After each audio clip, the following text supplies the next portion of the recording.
Hey, welcome to Platypus Scotsman. We're going to do more of the church today. But before we do, I have a question for you. Have you ever had that moment in time where you saw something that was just so funny and you wish you had it on camera, but you didn't? Mine involves 4 grizzly bears and a guy trying to pee. He turned out being safe, so it's funny. But that's what mine was. But before we get into the tutorial, hey, hit the subscribe button and the like button for this tutorial. It really helps the channel out, and I greatly appreciate it. Anyway, let's jump into the tutorial.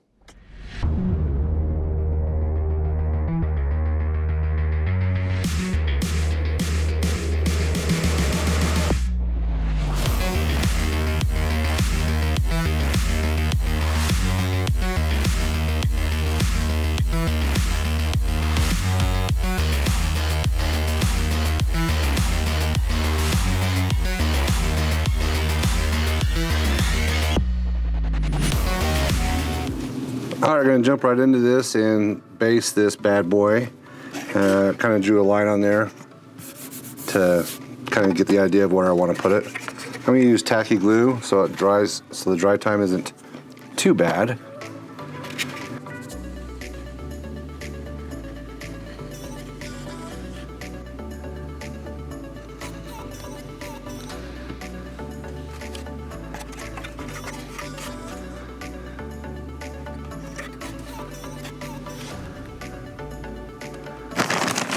All right, gonna use some sculpt mold. Just put it in a bowl. I'm gonna put some water in it.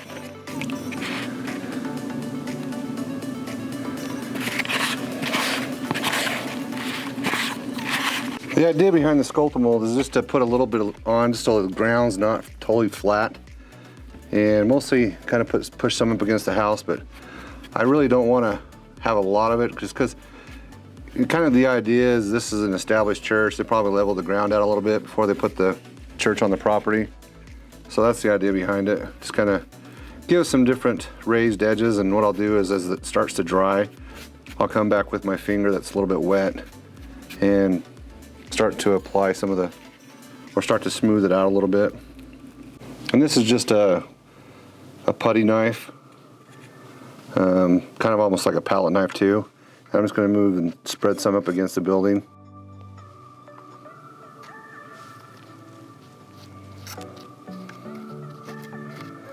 And then it's all done, I am going to put weights around the edge just to help it so it doesn't bow as much, because it'll tend to bow just because of the moisture of the sculpt mold. Just thought I'd take a shot with some weights on it. Just got some little dumbbells on here. Just kind of keep the center down so it doesn't bow up. And I'm not going to put anything in here as far as sculpt mold is concerned, because that's kind of where the floor used to be. And there's going to be a lot of debris, wood, and different things like that inside here.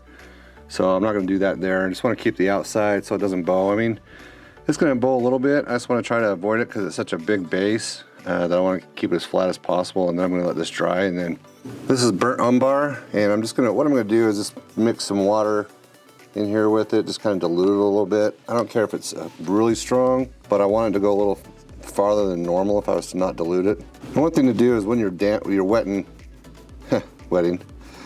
not when you're wetting something, but when you're actually painting this and it's drying, just make sure you kind of put weights on it, or with this big of a board, it'll tend to warp on you. And that's one of the drawbacks of having a base, I guess, is that problem. But I'm willing to deal with it on this because I want it to tell a story. So I'm willing to deal with that problem. Anyway, yeah, so that's part of it. I plan on covering most of the base too, just because it's in a situation where it's kind of overgrown, and I don't care if all of it's covered with grass. Otherwise, I probably would have had a path right here. But since I'm not doing that, it's okay that everything's covered. I have some planks left over from doing the siding, so you can go back and refer to the construction of this building and see how I made the planks. But so I cut some of them up. I want to make some side pieces, and then I split one of them in half, and I'm just going to use some tacky glue.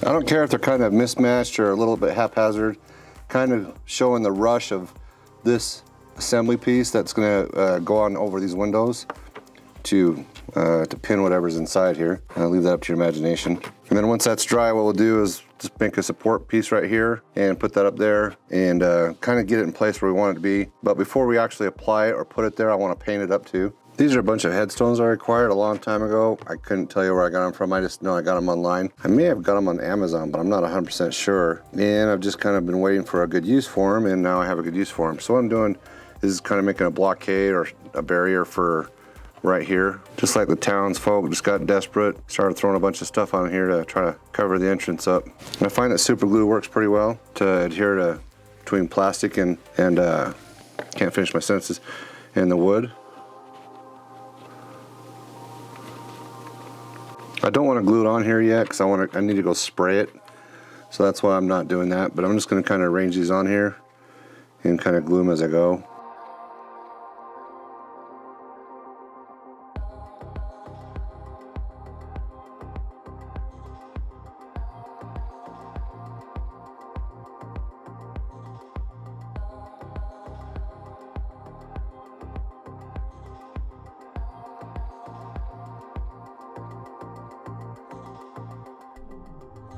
These are a couple grays. One's cabinet gray and hippo gray, just so they're not all the same color. And I'm going to go through and just paint the headstones these different colors. I mean, the idea behind it and the reality of it is probably in a situation like this, most of the headstones are going to be coming from the same quarry anyway. Quarry. Oh my gosh. Quarry anyways. So I don't think there's going to be a whole lot of variation in the different colors.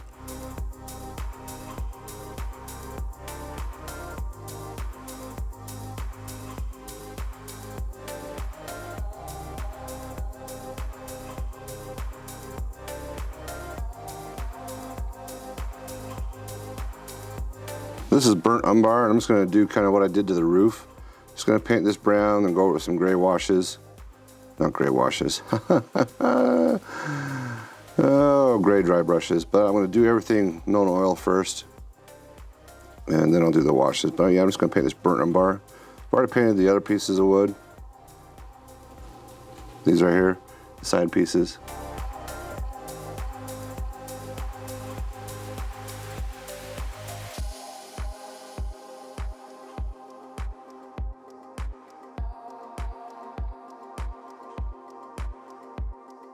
I've doused everything with known oil already, and I'm just going to hit this with known and get it drying, and then we'll go from there.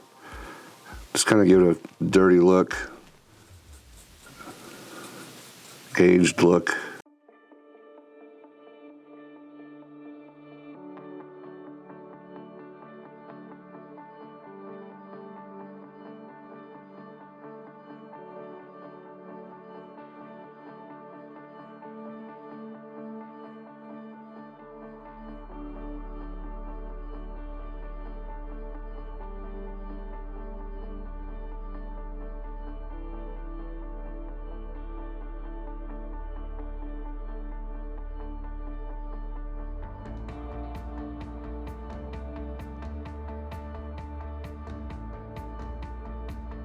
I applied some Beltan green shade and also a little bit of Agrax and some Druchu Violet to these stones here and there. And now I'm just going to do a medium gray. This is a hippo gray. I'm going to do a dry brush on it. And I need to support the stones when I do it, just so they don't break when I apply the pressure. I'm not going to do a whole lot of pressure, just enough to kind of bring out some of the edges in the middle.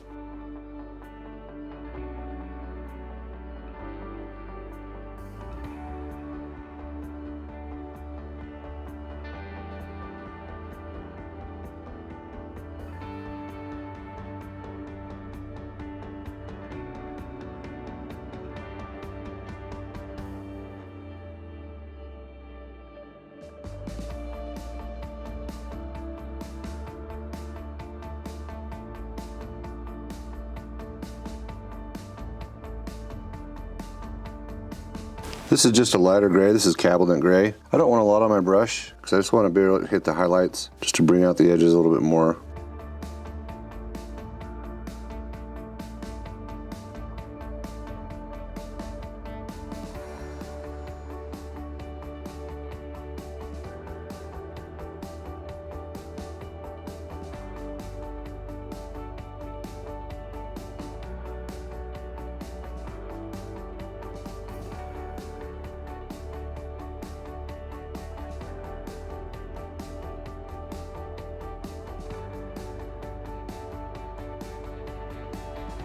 All right, we're gonna try to do some Mod Podge now in static grass. So I'm just gonna take this out. And this is matte Mod Podge.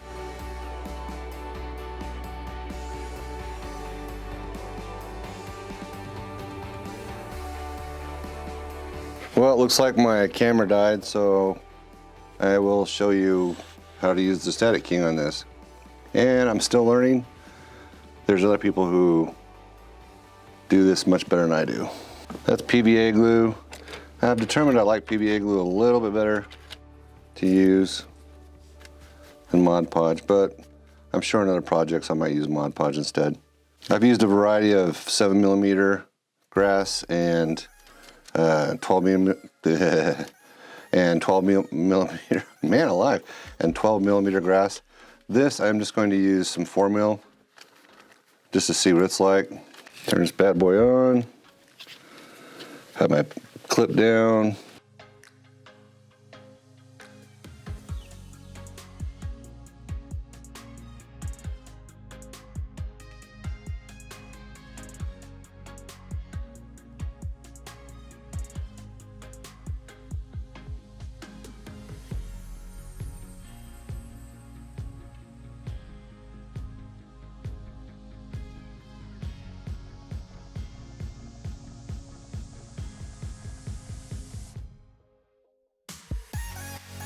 Now I'm going to use the vacuum to kind of help stand it up as well.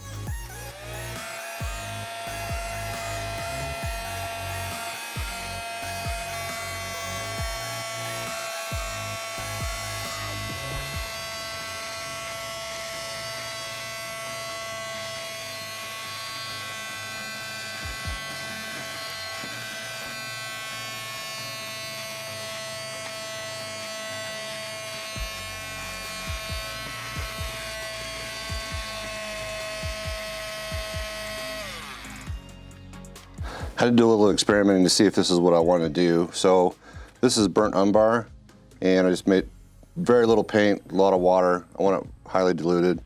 And this is forest green. And what I'm going to do is just kind of dab it on here a little bit, and not really any distinct pattern. And then as it gets on there, I just want it with my other finger. I kind of want to push it down. I don't want it to be pooled.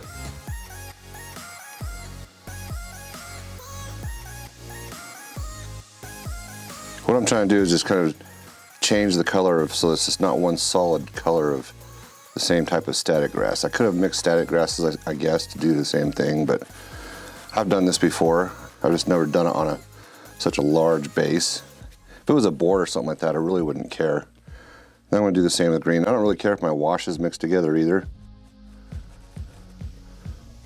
The green I can actually spread a little bit more because it's a lot closer. It's not as distinct as the other.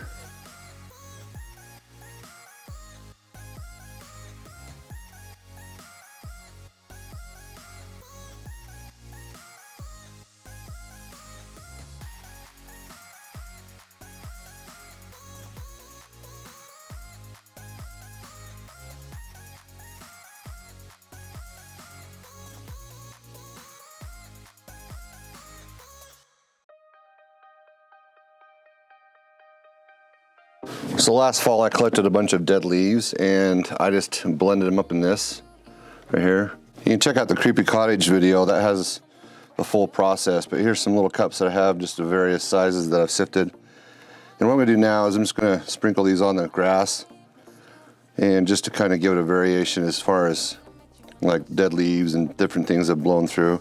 And what I want to do is I want to have it closer to the house too. So I'm going to angle this a little bit. That way I can kind of drop it on the side of the house and it falls right down to the edge.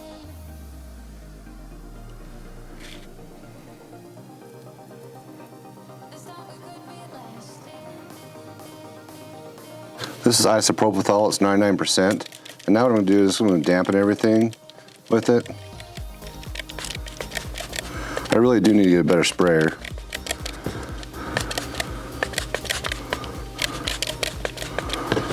And then this is 1 part Mod Podge, 3 parts water, and 1 drop of dish soap.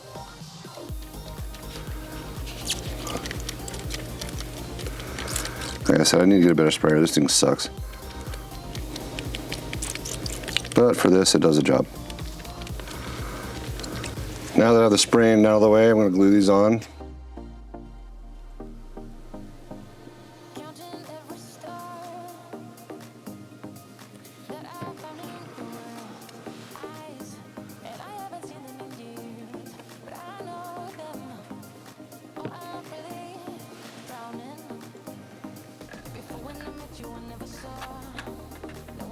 And this is the piece of sagebrush. I used the wash that I was using on the grass and just kind of went over it. Dug a hole, used some tacky glue, and just sprinkled some of that around the bottom. And once this is set up, then I will go ahead and use the isopropyl and the mixture of Mod Podge and fix it up. I figured this thing had to have a creepy tree.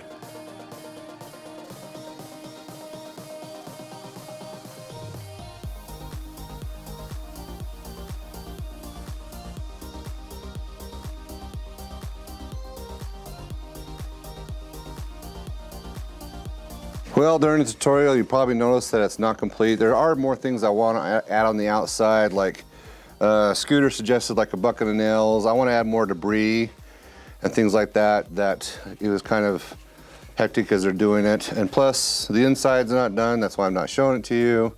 And I have some ideas for that. And it's probably going to take a couple more installments because this whole process of doing the grass and everything took a heck of a lot longer to do than I thought it would. And well, it was just a lot of dry time, so I just ran out of time in doing it. But anyway, if you have any questions on this, let me know, and I'll be more than happy to help. If you, like I said before, hit the subscribe button and the thumbs up. It really helps the channel out, and I'd really appreciate it. And I also want to thank those who support the channel in any way, shape, or form, especially those on Patreon who have decided to support us. And if you want to become a supporter and support us on Patreon, you can hit there's a link below. You can check us out there. Part of the page isn't set up, so just bear with us. Also, if you want to see more pictures of this and like the swamp house and other things like that, you can check us out on our Instagram account at Platypus Scotsman. You'll end up seeing more pictures there and things like that. We also have a Facebook group called Platypus Scotsman Lounge if you want to hang out there. If you do join Patreon, you become part of the Discord group, and be more than happy to chat with you in there and help you out more specifically with things. Hope you have a good night. Hope everything's treating you well. Remember what my mother used to always say, that anyone can do art, and I really believe it. Cheers. Catch you on the flip side. Bing. Ciao. But before we do it, I just want to ask a question. And I don't remember what my question was. One of those moments. One of those moments. Welcome to Platypus Scotsman. We're gonna go over to put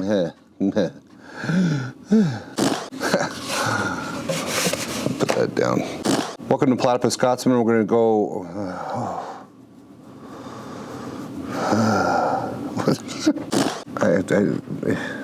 But we're just gonna cover some of the stuff in the.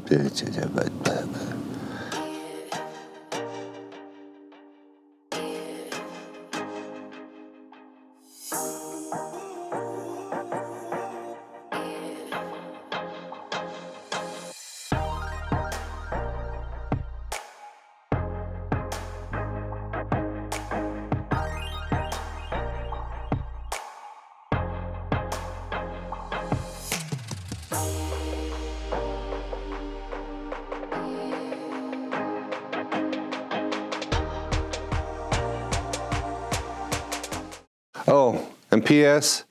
This is all, these two projects right here were inspired by the video game Hunt Showdown. If you want to check out, this is where this inspiration is coming from. This creepiness, this eeriness, this spookiness. Anyway, later.